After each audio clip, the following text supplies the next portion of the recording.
What data does GitHub Copilot send to GitHub? Imagine coding away, and suddenly a helpful suggestion pops up. Ever wonder what information is flying from your editor to GitHub's servers? Today, we're uncovering exactly what data GitHub Copilot sends to GitHub. When you use GitHub Copilot in your code editor, it sends small pieces of your current work to GitHub servers.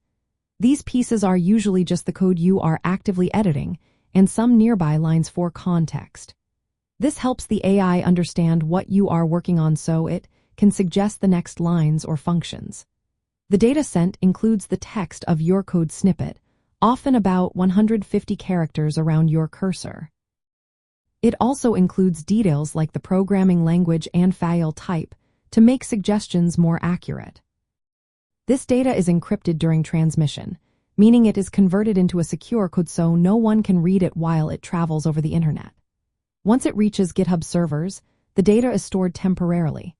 After the suggestion is generated, the code snippet used to create that suggestion is usually discarded and not kept long-term.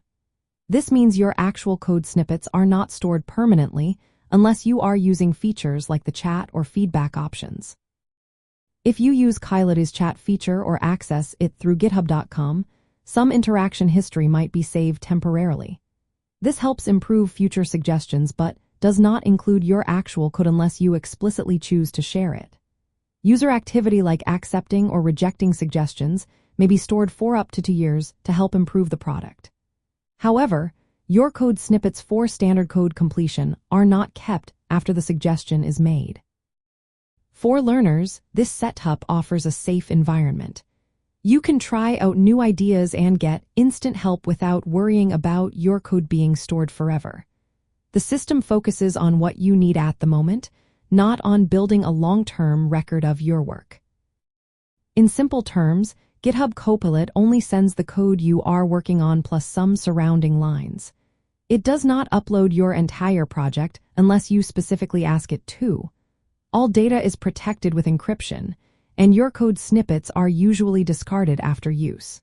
This way, you get helpful suggestions while keeping your work private and secure. If you have specific privacy needs, GitHub provides extra controls for business or enterprise users. But for most learners, the default setup balances helpful AI assistance with privacy. So, you can confidently experiment and learn while GitHub Copilot helps you write better code, knowing your work stays safe and private.